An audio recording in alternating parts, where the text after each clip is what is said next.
Hi guys, Stuart Bingham here. Joe and Tom from Snooker Loopy Podcast has asked me to do the chorus from the Snooker Loopy. That's our we. As you can see, I can do the Dennis Taylor and Willie Thorne version all in one go. I apologise firstly, but here goes. Snooker Loopy nuts are we, me and him and them and me. We'll show you what we can do with a load of balls and a snooker cue. Put the reds and screw back for the yellow, green, brown, blue, pink and black. Snooker Loopy nuts are we, we're all snooker loopy. Cheers guys. Hello and welcome back to the Snooker Loopy Podcast. We're back from our little summer break. I've been off at the Edinburgh Festival and Joe has been off getting married, going on a honeymoon, all sorts of different adventures. And so we're back. We're raring to go for this new sort of season of the podcast as it is. My name is Tom Mayhew. I'm joined as always by Kojak. It's Joe Hannard. Good evening, Hazel. Good evening, everybody at home. Yes, welcome to, hopefully, the return of a little bit of regularity with the Snooker Loopy podcast. We've both been busy over the summer for different reasons. As Tom said, he's been at the Edinburgh Fringe. By all accounts, that's gone very well, Tom. So, well done on that, and I'm sure we'll hear a little bit about it. And I've had a busy summer as well. We sort of did say that would be a thing.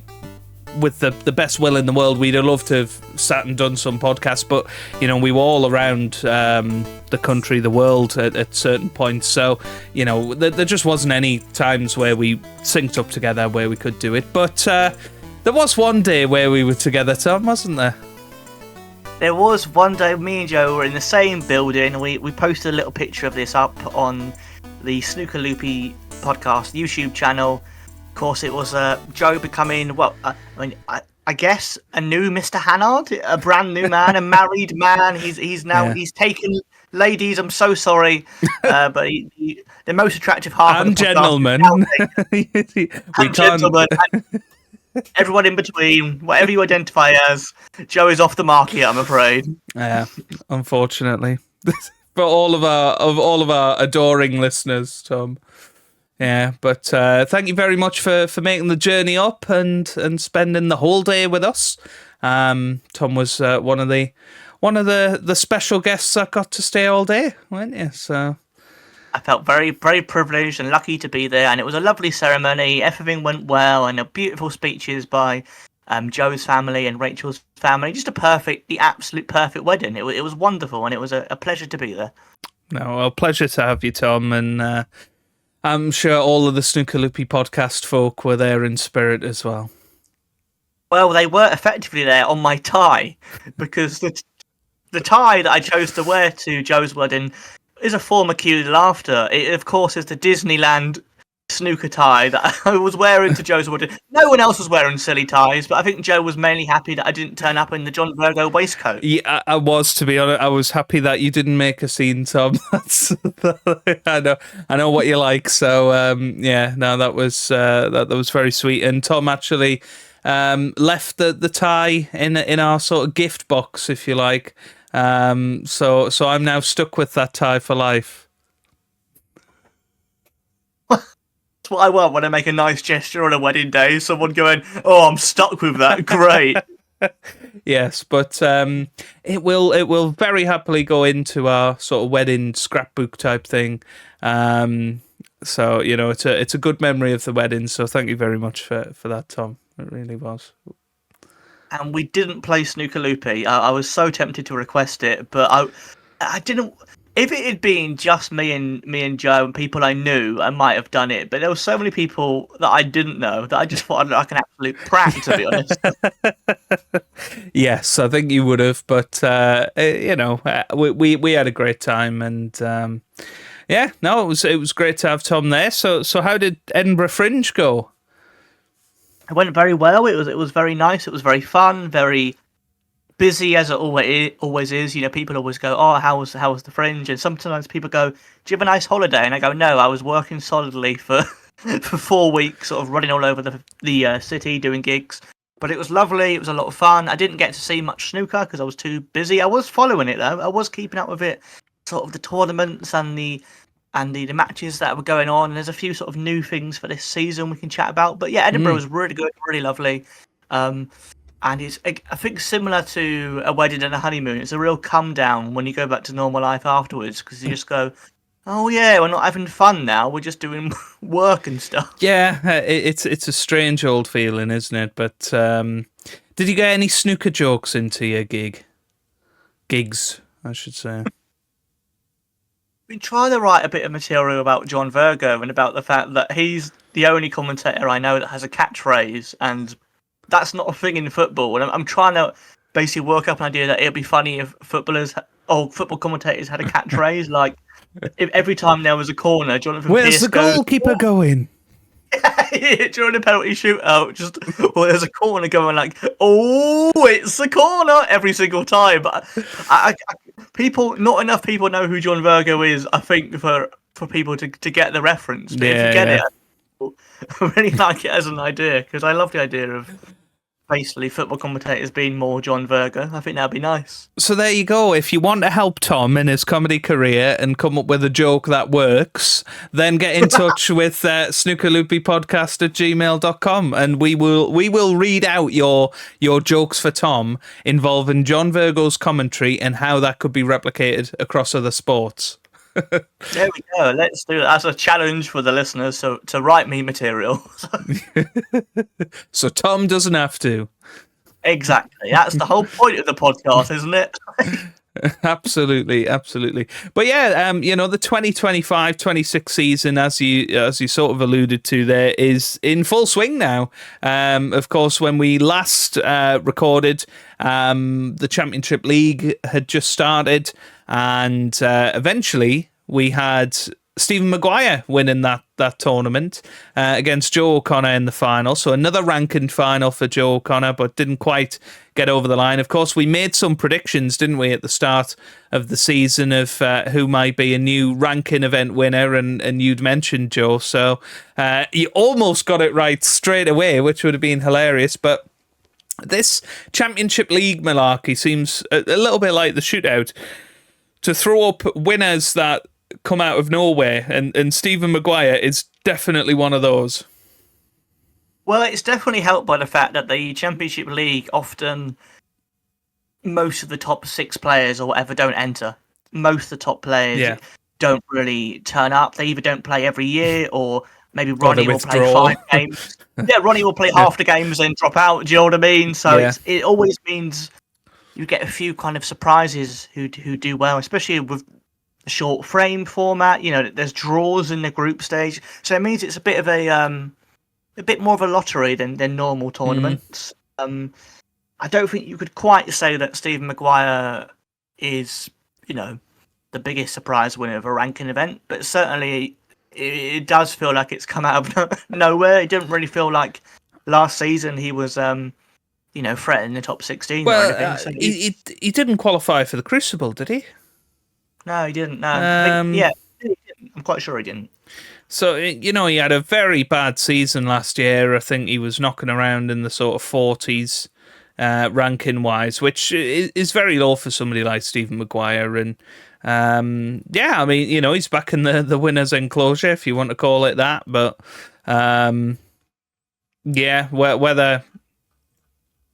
whether anything will come of that this season, I'm not entirely sure.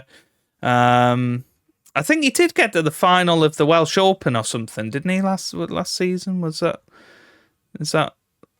Am I making that up? I think he did. I believe he did. But another thing Stephen won was the second ever Player of the Month award, which is a new thing this season that World Snooker have launched. I mean, Marco Fu won the first one after winning 2 out of 2 matches.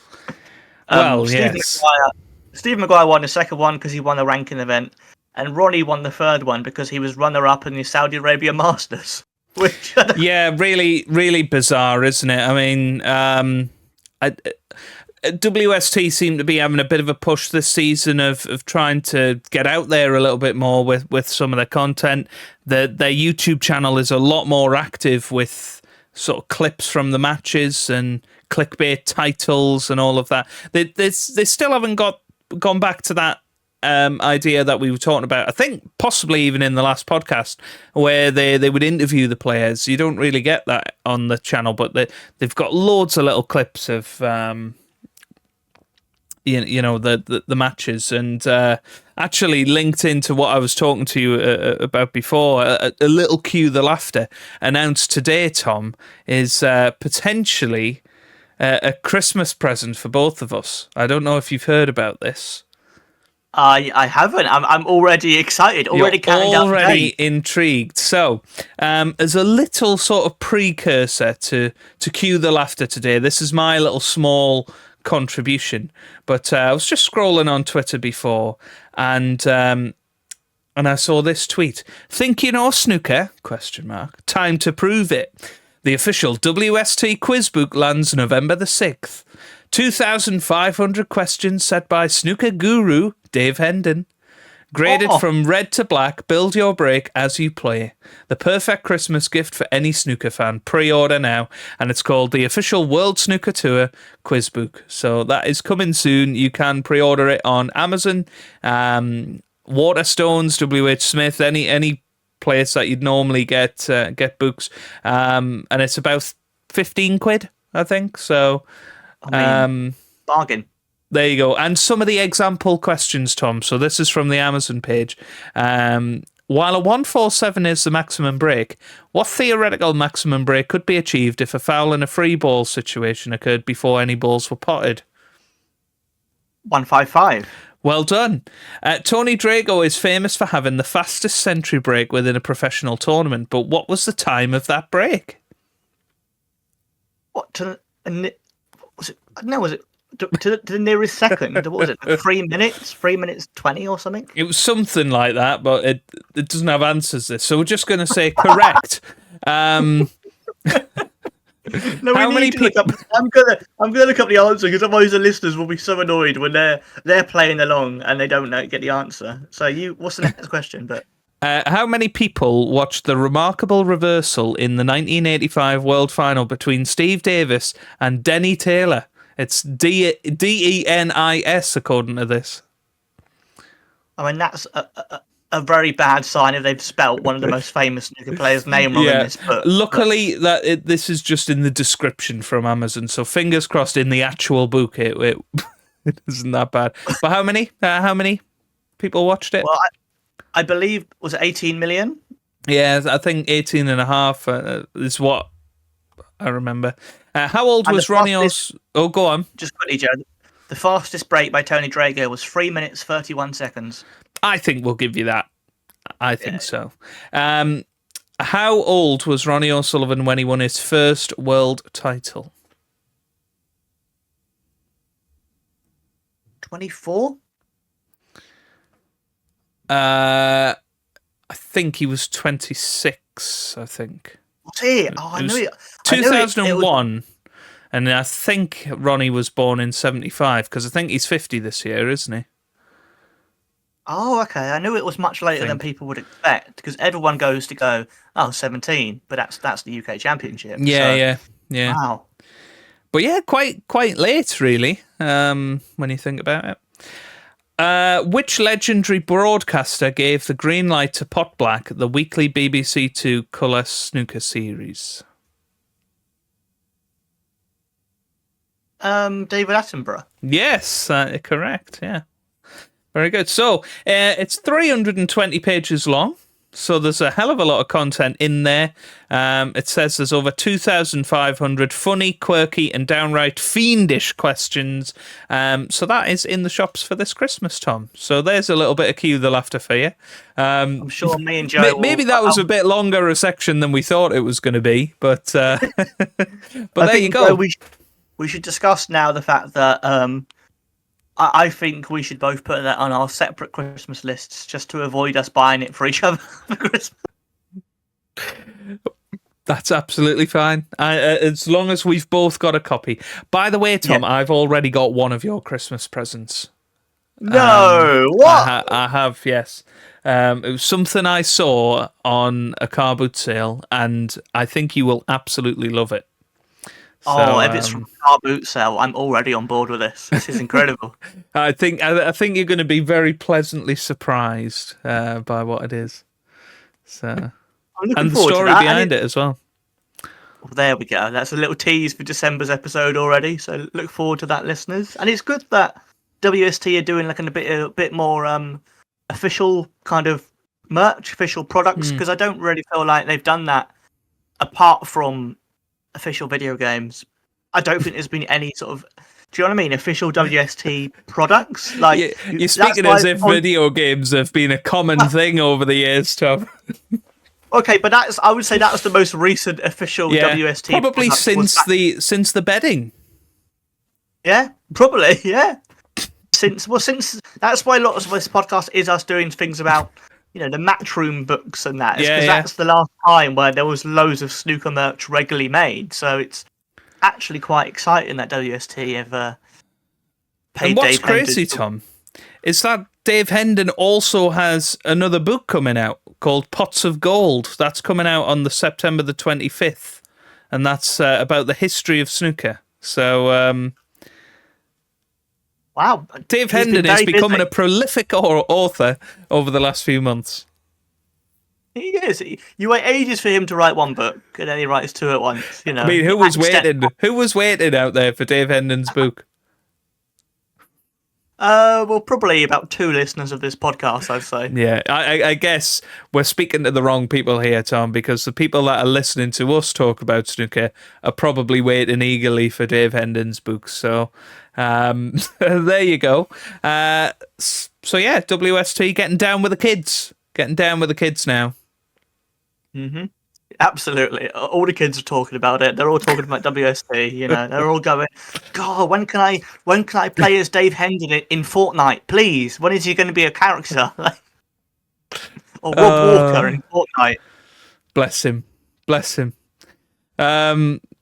Anyway, I think I could talk about this now. So obviously we have got a sort of new Q Sports game coming out, haven't we? We've got Pure Pool Pro coming out on the PS5 and all of the different systems. And it has been talked about that they're going to hopefully do some sort of snooker DLC to that at some point.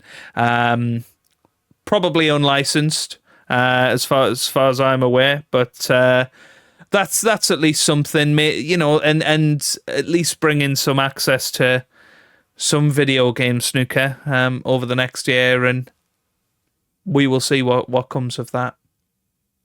Yeah, because it's made by Ripstone, isn't it? Who made Snooker 19?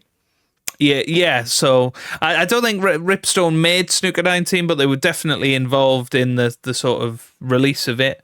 I think they were more publishers, but they're actually making this Pure Pool Pro. So it gets something going out there other than Snooker Nation Championship re-releases over and over again. That referee has to earn his money somehow, Joe. He does. He absolutely does. And we will get him on the podcast one day. Once we find out who he is. Yeah. But yeah, anyway, back to the snooker season, Tom.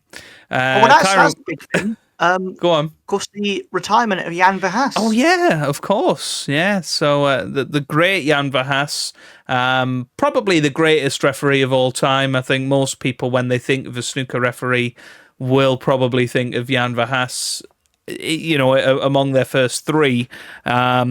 He's been around for a long, long time, over 30 years on the pro circuit.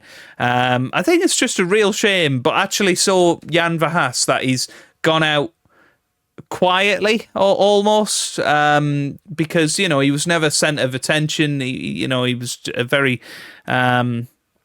sort of subtle referee in the nicest possible way of he didn't get things wrong, so therefore you never really noticed that he was there necessarily. But how nice would it have been if he refereed the World Final this year, and went out on that would have been awesome.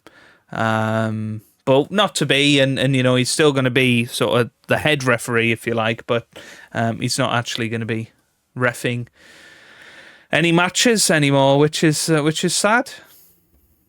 Yeah, I looked at the list of World Final referees, and I think it's pretty much John Williams, who did loads in the 70s and 80s, and then Jan Verhaas is second. So it shows how many times he's been the main man in the World Final. So yeah, sad to always see names like that kind of disappear from the sport, but he's served the game brilliantly. Do you know what I mean? Yeah. I think most people would go, well, he's done a great job, and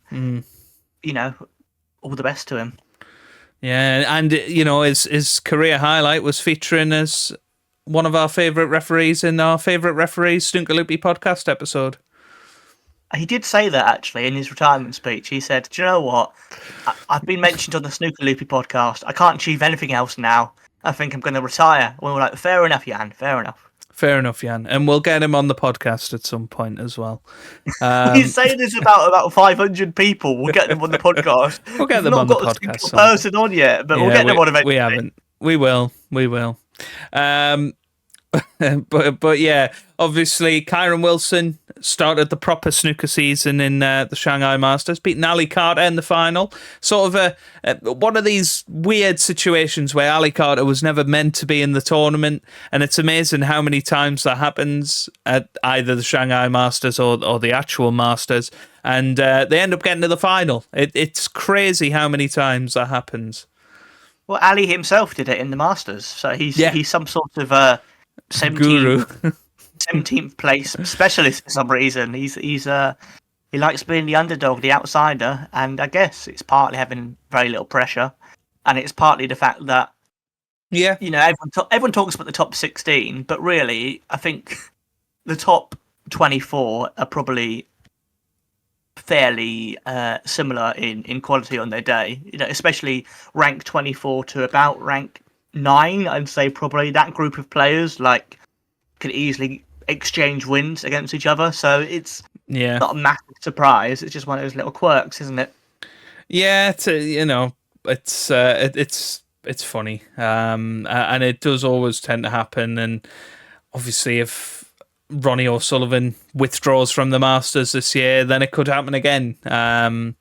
But we'll see. We'll see. Good to see Ali back in a final, and well done to Kyron Wilson, who played really, really well.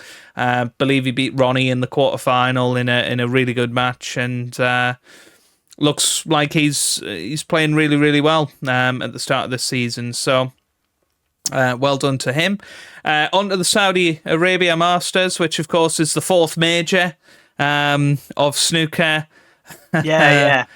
Biggest prize fund. I didn't watch a single minute of it because it's a proper major. I'm not sure many people did. Certainly in the early matches, we had Jimmy White versus Ken Doherty in one of the early matches, and there was genuinely one person in the audience for that, which is really sad. It was just Patsy Fagan. Patsy Fagan, yeah. It was probably Ronnie Wood or somebody like that, who follows Jimmy everywhere. But what a tournament, actually, in terms of the standard of snooker. You didn't watch any of it, but there was some great matches in there, some great runs, and actually two of the top players got to the final in Ronnie and Neil Robertson. But Mark Williams was playing really, really well in that tournament. Kyron Wilson again.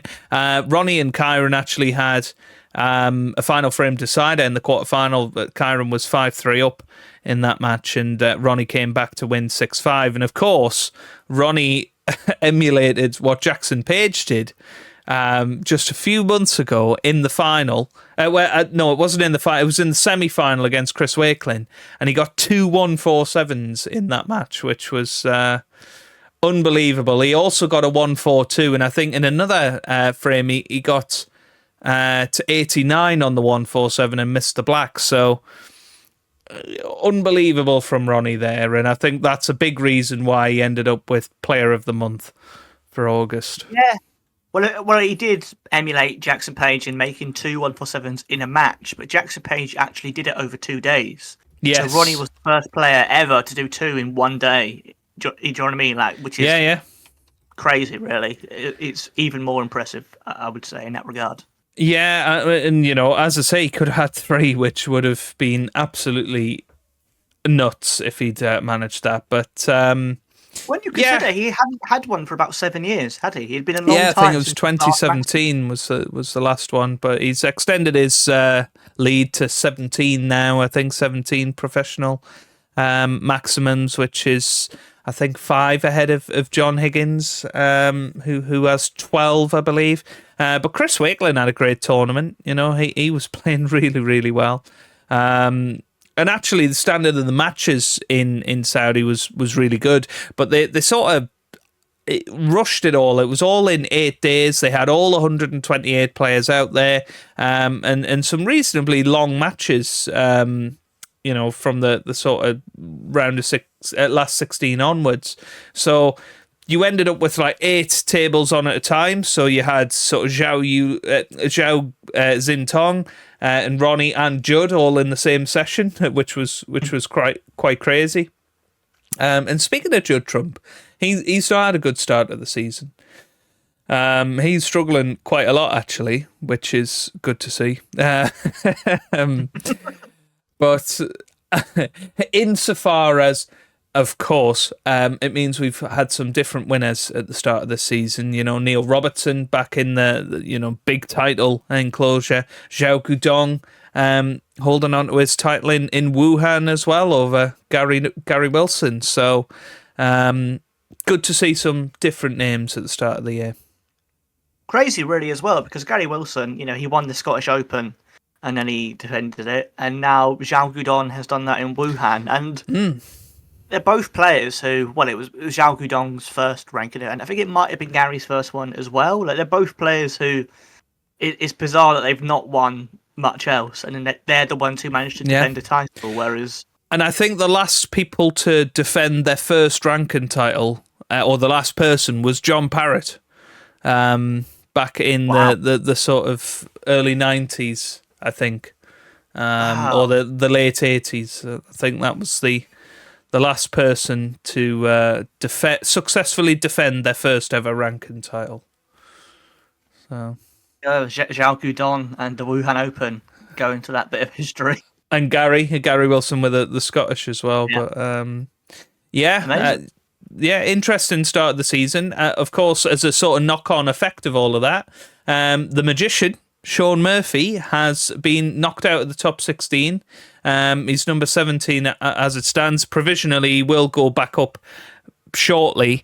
But he hadn't been out of the top 16 since winning the world title in 2005. So he was, I believe, the longest serving current top 16 member with an unbroken spell. So...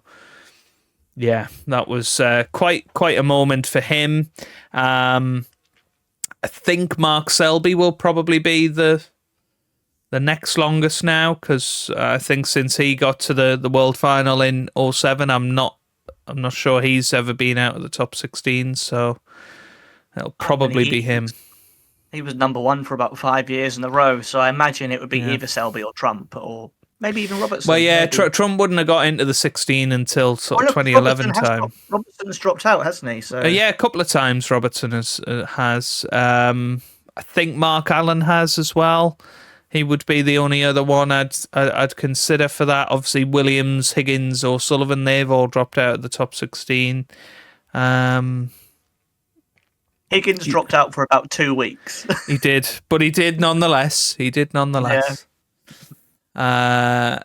But yeah, I can't think of any others that's managed to stay in there for that long. So yeah, quite an amazing turn of events, really, because after Sean Murphy won the Masters in January, it did feel like he was going to turn a corner, but the season before last, 23-24, he really struggled, didn't he? So that he's not defending many points from then, which is not helping his cause too much. So yeah, he's always one you'd always fancy to to get himself back in there, especially considering how well he did play at the Masters. You know, loads of people were backing him to do well at the World Championships off the back of it. So I feel like he'll hopefully get back in the top 16 fairly soon. But we'll see. We will see. We shall see. But we've got a flurry of tournaments coming soon. We've got the English Open starting this week at the Brentwood Centre. Always a good tournament. Could potentially be the last English Open because I think the current contract of the home nations is up after this season. We've got the British Open, which I believe will be the first ranking event on Channel 5 this season. So that'll be interesting to see how they manage to cover that. I'm not entirely sure because the contract is from 2026, so maybe it's still going to be ITV this year, and then the Channel 5 next year. You've got the Jean Grand Prix in October, Northern Ireland Open, and then we're starting to get into the real proper season of Champion of Champions, UK Championship, the shootout just before Christmas as well, and then the Masters, and before you know it, we'll be at the Crucible again, and we'll all be reflecting on what has been hopefully a great season. It certainly looks like it's shaping up that way. So that sort of brings us up to date with the snooker news, I guess, Tom. I think that's pretty much all the main stories. Shall we do one of our regular features? Let's go for it. Which one do you want? Shall we cue the music? Let's cue the music.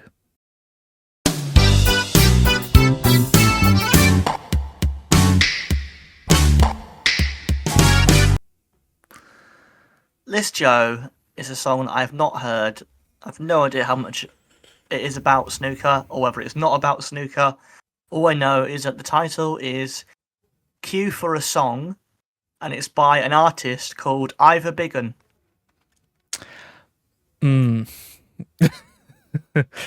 Right, okay.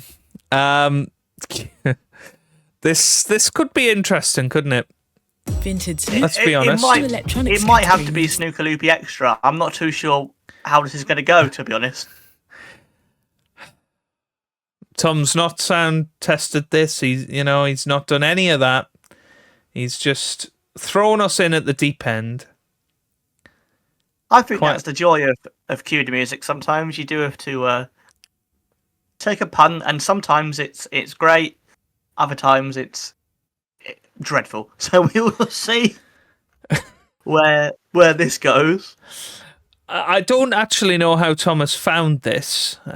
He maybe will tell us after we've listened to the song.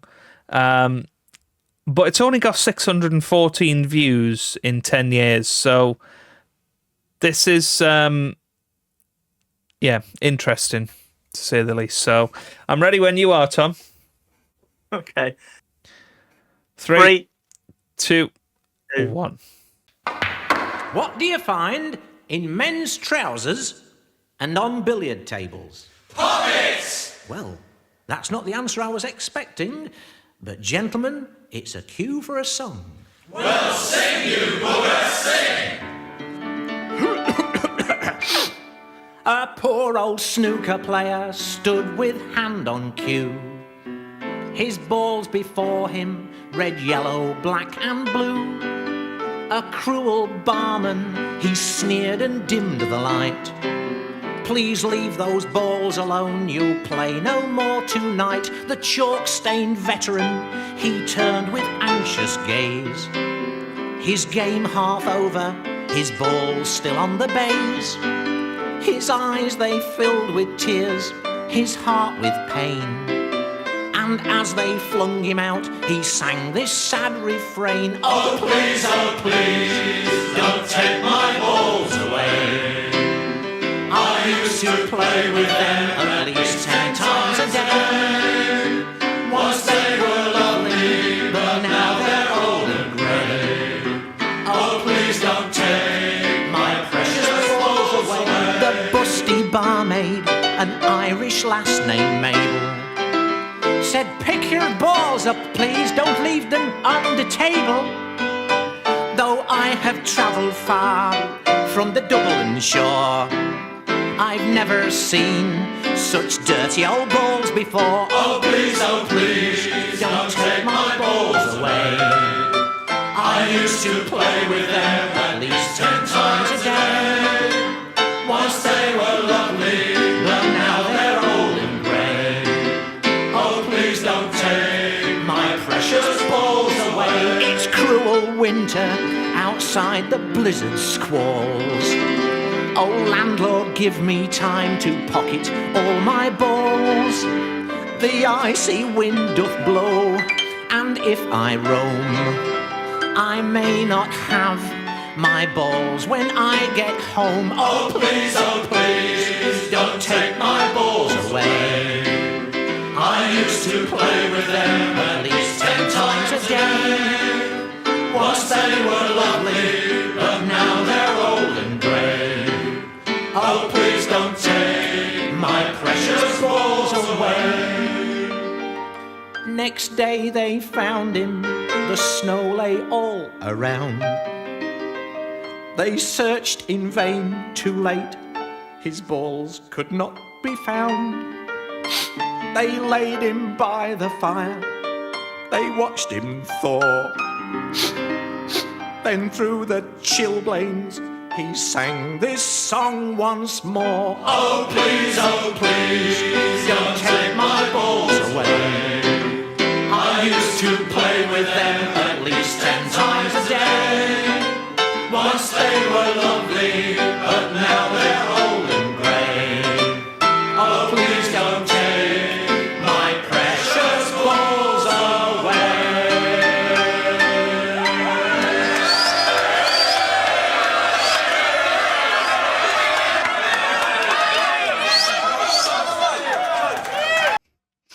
Well, there you go, everybody. Please don't take my balls away. My precious balls away. That's sounds like something Neil Folds would say while he's signing bed sheets. To be honest,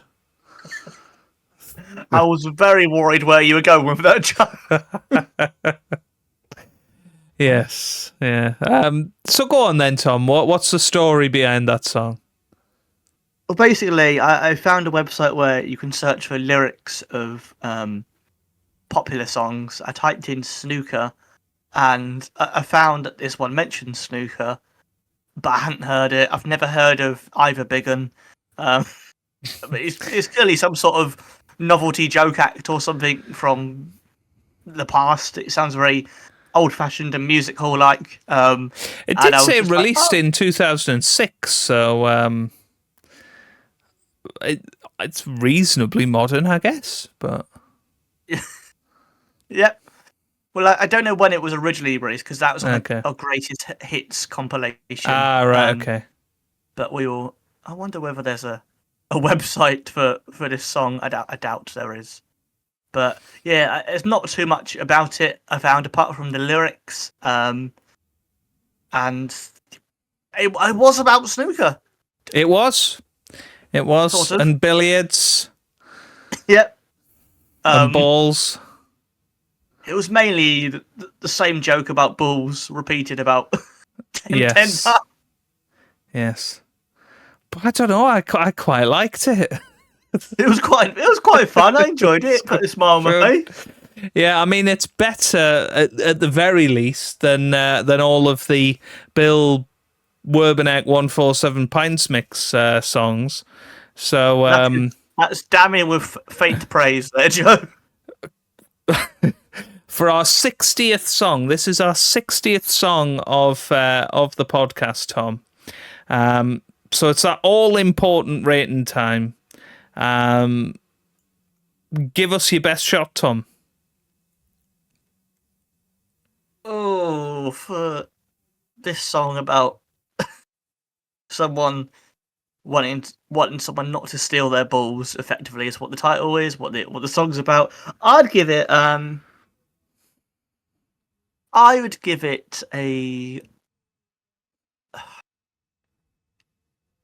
5.5. Oh, 5.5.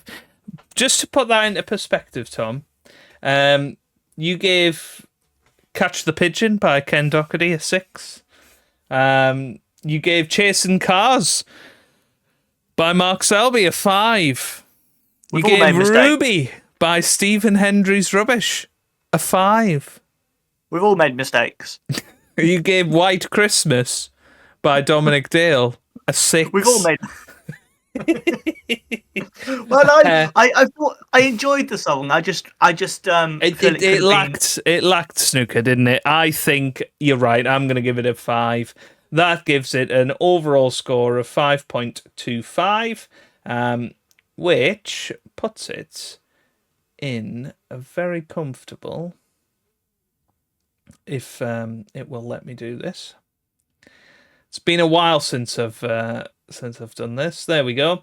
That puts it in 47th position, which is quite nice for episode 74. You know, if you swap the digits around, maybe it's some sort of conspiracy there, Tom, that actually we just deliberately place them into whatever the digits are backwards. I wish we were that clever, Joe. Yeah, speak for yourself, Tom. Yeah, but it's underneath the JV musical. Okay. And just ahead of the Dennis album. So there you go. It's right slap bang in the middle of them. But they're all ahead of the Romford Rap. Good. Rightly so. So there you go. But there you go. Cue the music is done. Shall we cue the laughter?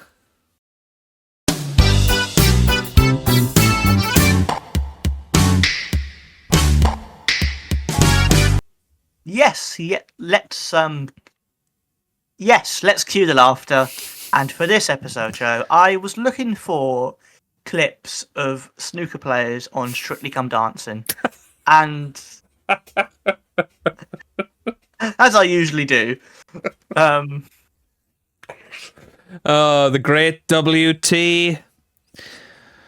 Well, I couldn't actually find much because when Willie Thorne and Dennis Taylor were on Strictly, it was kind of pre-YouTube, really. It was about 2005. It was that long ago. Yeah. Genuinely, it's been a while. So, you know, they're well overdue Sean Murphy being on it, as far as I'm concerned. But I did find this little clip from Strictly It Takes Two, and it's called "Oh God, A Day in the Life of Dennis Taylor." Oh Christ! Have you watched this? Or is this another one that could go anywhere? Well, it's not as risky as the other thing because it's.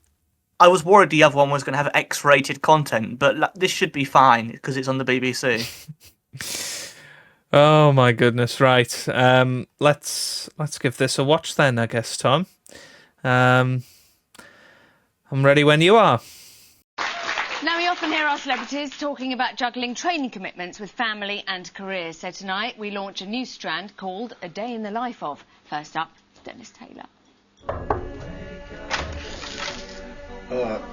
You're kidding, boys, are you? 46, that's a bit early for a snooker player. I was speaking at a dinner last night and didn't get to bed until 1:45. I retired from competitive snooker 5 years ago. And I've started taking up professional dancing 2 weeks ago. And now I've got to be up in Cheshire by 10 o'clock to be with the lovely Isabella. I better not be late and better get up that old motorway. Where is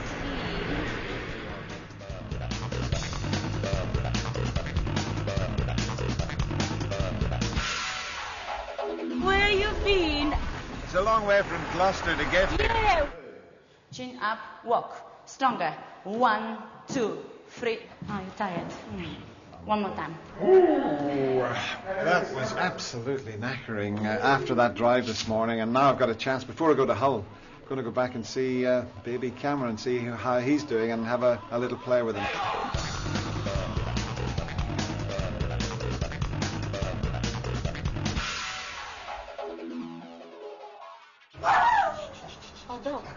Come on. That's Lulu. That's Lulu, and this is Fifi, who's got a very bad heart. We've had her nearly 5 years, so. And the little dog should have been dead 5 or 6 years ago. Look, he's come to see you. Hey, he's come to see you. That's it. What do you do? 1, 2, cha cha cha. 1, 2, cha cha cha.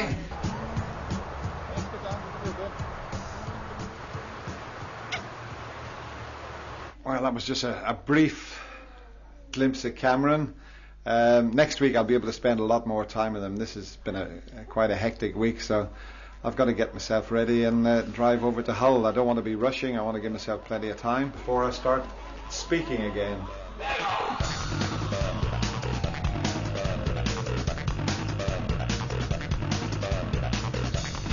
Oh, what a nightmare that was.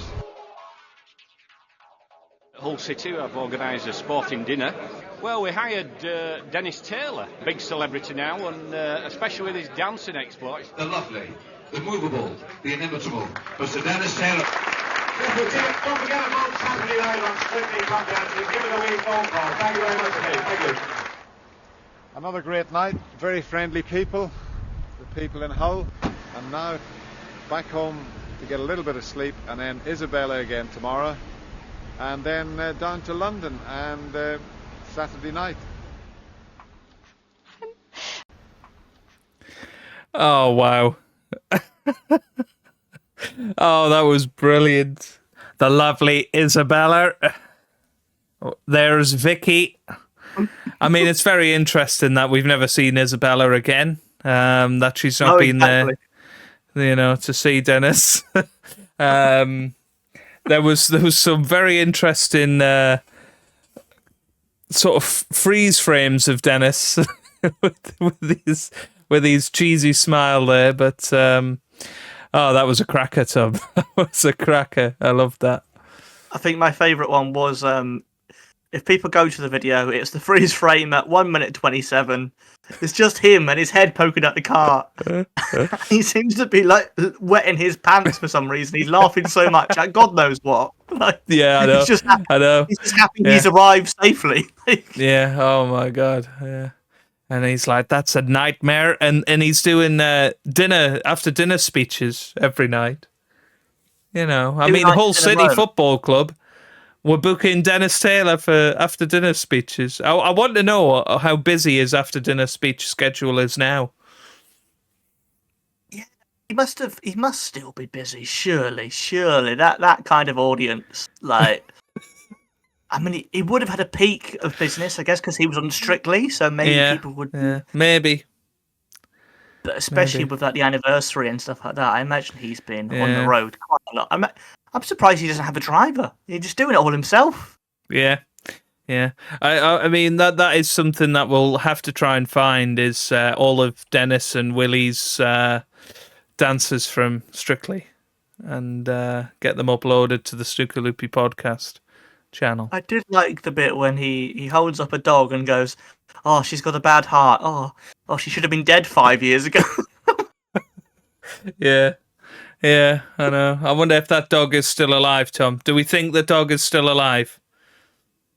It would be getting close to being immortal for a dog, considering this was 20 years ago he was on Strictly, so I'd be very, very surprised.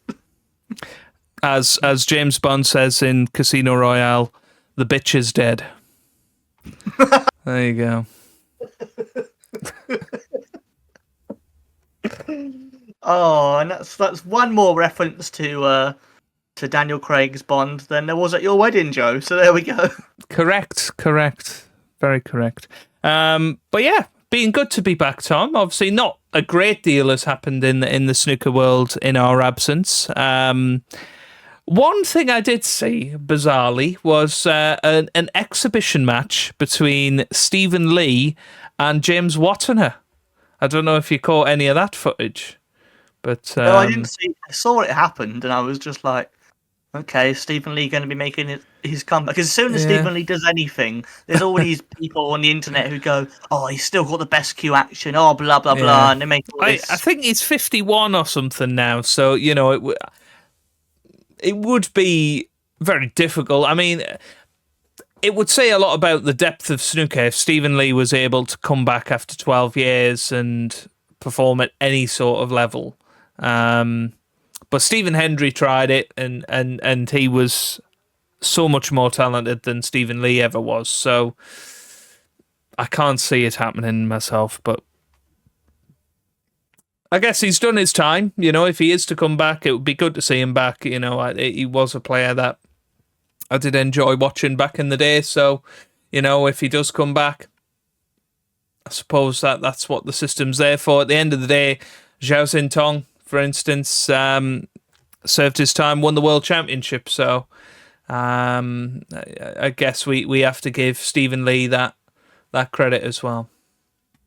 Well, I think in terms of credit, he still owes the WST something like £100,000. So I think he has to pay them that before he can even think about doing that. And it doesn't seem likely at this point. So I feel like he's probably, if you said to most players at 51, you have a chance at qualifying back on tour, but you have to pay $100,000. Most of them would do the maths and go, I don't think I'm going to make that back. So I'd be very surprised to see him back at a official tournament, unless it is like the World Seniors, possibly something like that. Yeah.